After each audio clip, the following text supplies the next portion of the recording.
This is Module 3, Homework 3, Simplifying Radicals. The first thing says the product rule. We already talked about this, which is the nth root of a times the nth root of b equals the nth root of a times b. So basically, if they're the same root, we can write them underneath the same radical. Same concept for the quotient rule. If we had the nth root of a divided by b, we can split it up and say the nth root of a divided by the nth root of b. So simplifying, the square root of 6 times the square root of 5. Because they're both square roots, I can write it underneath the same square root and say the square root of 6 times 5, which is the square root of 30. We always have to check to see if we can simplify this further. So we can break down 30 into 3 times 10. 3 is done, so it gets circled. 10 is 2 times 5. 2 is done. 5 is done, so they get circled. So underneath the radical, we'd have 3 times 2 times 5. There's not 2 of a kind that can come out of the radical, so this cannot be simplified. So the square root of 30 is our final answer for that one. Same thing for the next one, the square root of 6 divided by 25. We can use the quotient rule to split this up and say the square root of 6 divided by the square root of 25. Breaking each one up separately, if we have 6, that's 2 times 3. So that means that there's not 2 of a kind to come out. But if we have the square root of 25, that's 5 times 5. So underneath the radical, we'd have 5 times 5. There's 2 of a kind that's coming out, just as 5. The top didn't simplify, so this top's going to stay the same. So we have the square root of 6 divided by 5. These are not like terms. They cannot be simplified any further. Final answer. Next one says to simplify the fourth root, looking for 4 of a kind, of x cubed divided by 16. So we can use this quotient property to split up and say the fourth root of x cubed divided by the fourth root of 16. So I know x cubed is x times x times x, so 3 of them. So if there's 3 of them, that means there's not 4 of a kind. So that's just going to stay the fourth root of x cubed divided by 16. We can split up 16. 2 times 8. 2 is done, so it gets circled. 2 times 4. 2 times 2. So we broke down 16 all the way. So underneath the fourth root, we have 2 times 2 times 2 times 2. So taking out 4 of a kind, there's 4 2's that are coming out of the radical, just as 2. Nothing's left underneath, so the radical is going to go away. We're left with the fourth root of x cubed divided by 2. Final answer.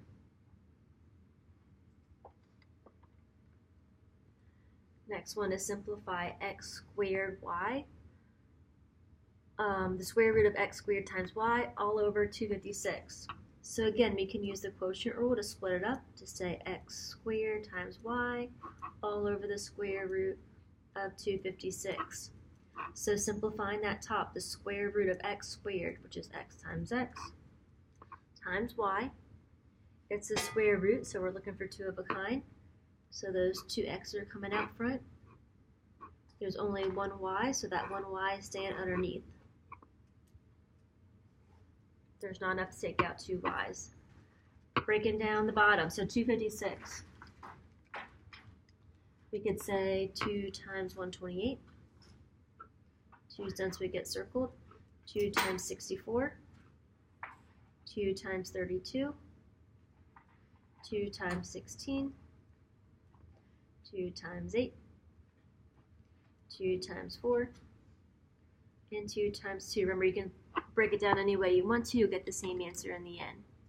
So underneath that square root, we are left with 1, 2, 3, 4, 5, 6, 7, 8 2's.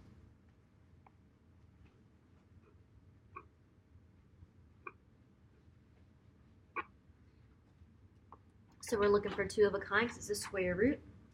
So these 2 2's are coming out. These 2 2's are coming out. These 2 2's are coming out. And these 2 2's are coming out.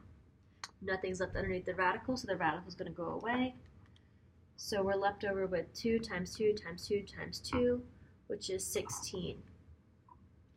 and that'll be our final answer.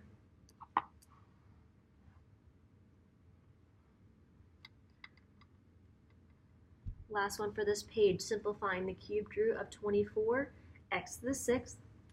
We're looking for 3 of a kind because it's a cubed root. Breaking down 24 is 2 times 12. 2 is done so it gets circled. 12 is 2 times 6. 6 is 2 and 3. So those are done so they get circled.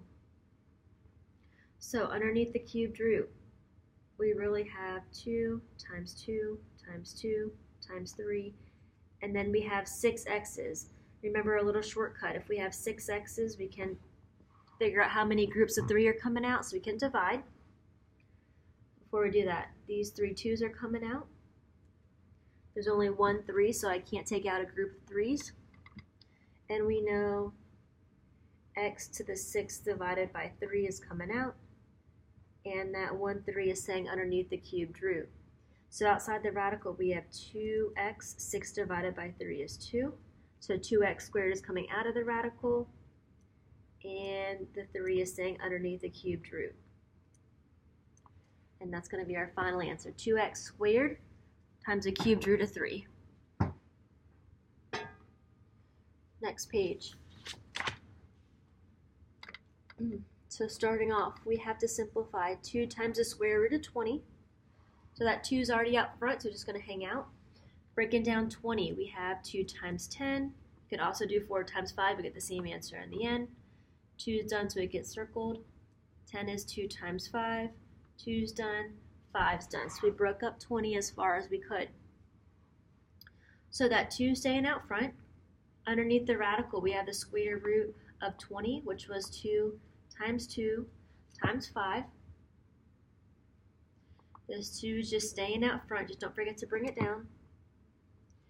It's a square root, so we're looking for 2 of a kind. So these 2 2's are also coming out, and that 5 is left underneath the radical. So if you notice, they're being multiplied underneath the radical, so same thing. They're going to stay being multiplied outside of the radical. So outside the radical, we have 2 times 2, which is 4, and that 5 is left underneath the radical. So 4 times the square root of 5 is our final answer for that one. Next one, we have to simplify the square root of x to the 7th, y to the 5th, divided by the square root of xy. So I notice that there's x's on top, x's on the bottom, y's up top, y's on the bottom. So it'll be easier for me to combine like terms first. So I notice that they're both square roots, so I can use the quotient rule to say, okay, let's write it underneath the same square root. So x to the 7th, y to the 5th, divided by xy, all underneath the square root. So we can combine like terms. These are being divided, x to the 7th divided by x, so that means we can subtract the exponents. Going back to our exponent properties in Module 2, Homework 5. So x to the 7th divided by x to the 1st power. So that'll leave us with, underneath the radical, x to the 7 minus 1 will leave us with 6 x's. Same thing here. If I have 5 y's and I'm dividing or taking out 1 y, subtracting those exponents, y to the 5th minus 1 will leave us with y to the 4th. So we simplified it. So now taking out, it's a square root, so we're taking out 2 of a kind. Or we can say we have 6 x's taking out groups of 2. We have 4 y's taking out or dividing by groups of 2. That'll leave us with x. 6 divided by 2 is 3, so 3 groups are coming out. Y, 4 divided by 2 is 2, so 2 groups are coming out. They divide evenly, nothing's left underneath the radical, so the radical goes away. So x cubed y squared is our final answer for that one. Last problem for this section. Same concept, we want to simplify the cubed root of 81x to the 10th y squared divided by the cubed root of 3x to the 5th y to the negative 4th. So we have a lot going on. I notice that they're both the cubed root, so we can write it underneath the same cubed root. So the cubed root of 81 x to the 10th y squared all over 3 x to the fifth, y to the negative fourth. So now we can combine like terms.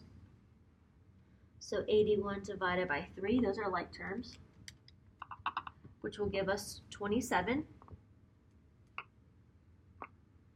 X to the 10th divided by x to the 5th. We have 10 x's and we're taking away 5. So 10 minus 5 would give us x to the 5th power. Same thing with our y's. They're being divided so we can subtract. So 2 minus negative 4. So because it's negative, minus a negative, that will become y to the 2 plus 4, which is y to the 6th power. So now that we have it simplified, underneath the cubed root, we have 27, x to the 5th, y to the 6th. So it's a lot easier for us to simplify this. So breaking down 27, we're looking for groups of 3. So 27 is 3 times 9. 3 is down so it gets circled. 9 is 3 times 3. So underneath the cubed root, we have 27, which is 3 times 3 times 3. 5 x's, 6 y's. We're taking out groups of 3. So these 3 3's are coming out. These 3 x's are coming out. There's only 2 x's, so there's not enough to make a group of 3. So they'll stay underneath the radical. These 3 y's are coming out. These 3 y's are coming out.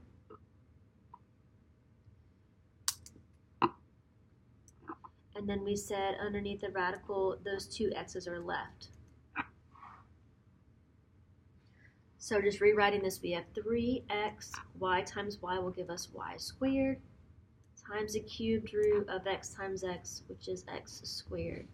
So 3x y squared times the cubed root of x squared is our final answer. So that is all of Module 3, Homework 3 notes.